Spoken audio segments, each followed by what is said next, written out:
Hello and welcome to the next video in our Become a Sharp Yourself tutorial series. This is going to be focused on closing line value. What is it, how to generate it, and why it's important to becoming a long-term profitable sports bettor. So first, what is closing line value? It's going to be the difference between when you bet a particular line and what it closes right before game time. So looking at this bottom, this is going to be a great example. So say you placed a bet right here at lines -2. It opened at -1.5. You didn't get it at the best point, whatever. You place it at -2. It then closes at -3 when the game kicks off, right? This would be 1.5 points of closing line value, right?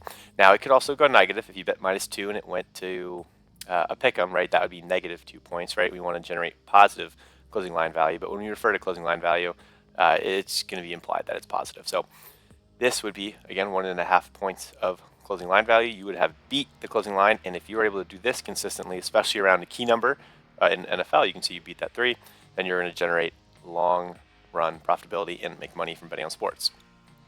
So why does it matter?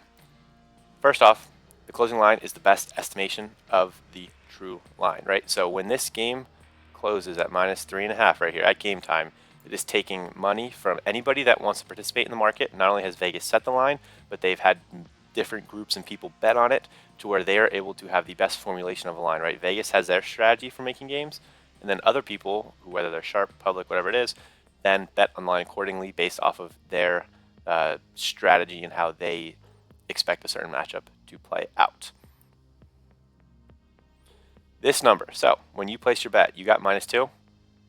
You therefore are then beating the best estimation, right? If you are estimating that 50% of outcomes will fall on this line right here, this difference between the two teams, but you're getting this -2, that means you are beating the 50% estimated outcome, right? That's a bad way to say it, but you're beating that median line to where you're now going to have an extra couple percent. And by having this extra couple, 2, 3, 4, 5, 10, whatever percent it is, that's now an edge that you're gaining on the house and how you're able to make money in the long run. So if you consistently make bets that increase your expected win percentage from 50 to say 55, 58, 60, depending on how good you are and how consistent you're able to generate this value, then you are going to make money in the long run. And why we preach it here, it's in the name of the company because of how important it is to generate.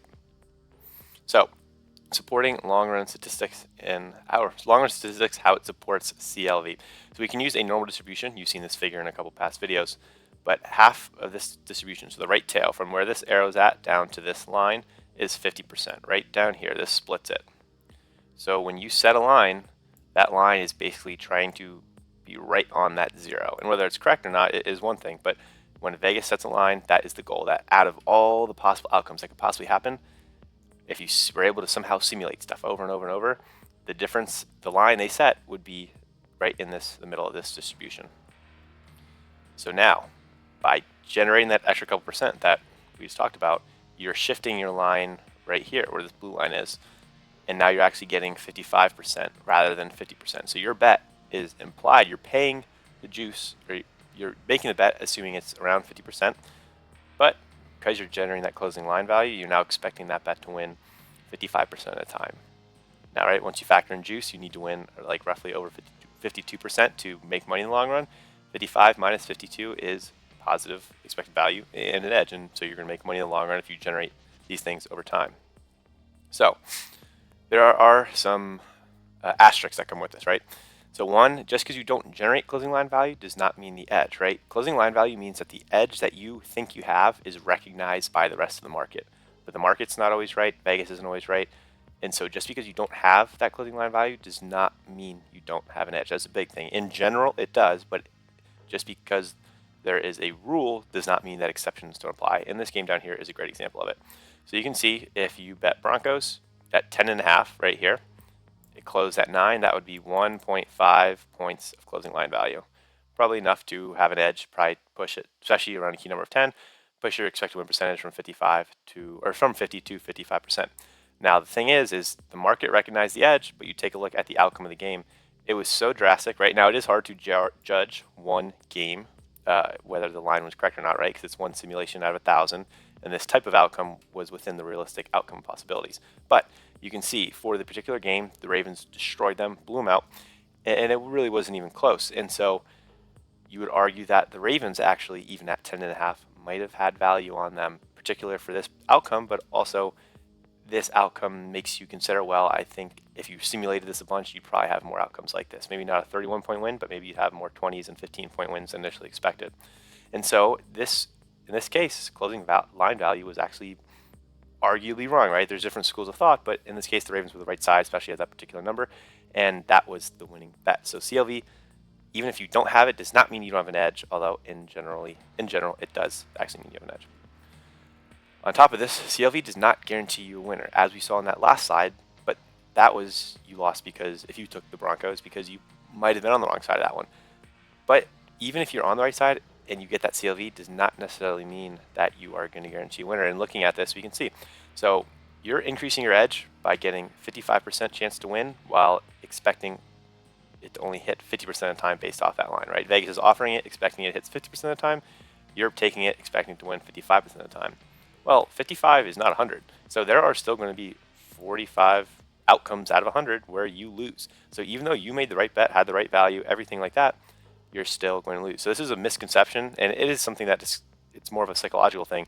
But when you generate closing line value, don't just chalk that up to as a winner, right? Now it's a positive EV bet, and you should be happy about your process and try and replicate that. But mentally, do not chalk that up as a winner, as even though you make a great bet, there's still 4 out of 10 outcomes where you lose that bet. So CLV should be used as a general tool, not an end-all, be-all. One, lines can be wrong, right? The market can just have an incorrect perception, like that Ravens-Broncos game. And two, lines can also move due to certain reasons, such as overwhelming public attention, things like that. So generating CLV doesn't always necessarily mean that there's sharps pushing it, right? Most of the time there is, but depending on the type of market, the event it is, and the public perception of the two teams, you can have the public shifting lines based off of their action, depending on what it is, really. But the big takeaway from this is if you generate CLV consistently over time, you will be making profitable bets in the long run, right? Not every time when you generate CLV you'll be a winner, and it doesn't even mean you made the right bet in the individual instance that you generated. But if you are able to generate CLV every single day or every single week, right, depending on whatever event you're betting on, you will make money in the long run, because more times than not, when you generate CLV, it is the correct bet and going to signify that you have a positive expected value bet and an edge on the house. So you've now completed closing line value. I hope this, for people who are new to this concept, this makes sense and the importance of it matter, right? This is something that we are constantly chasing after when making our bets. We advise you betting as early as possible, so it gives you time to get soft lines and watch them move and confirm your process and your intuition about the game. And you are now able to apply this to your strategy. We will be taking this more in depth for the actual sports strategy videos, but this was just a general covering of what closing line value is and why it is so important.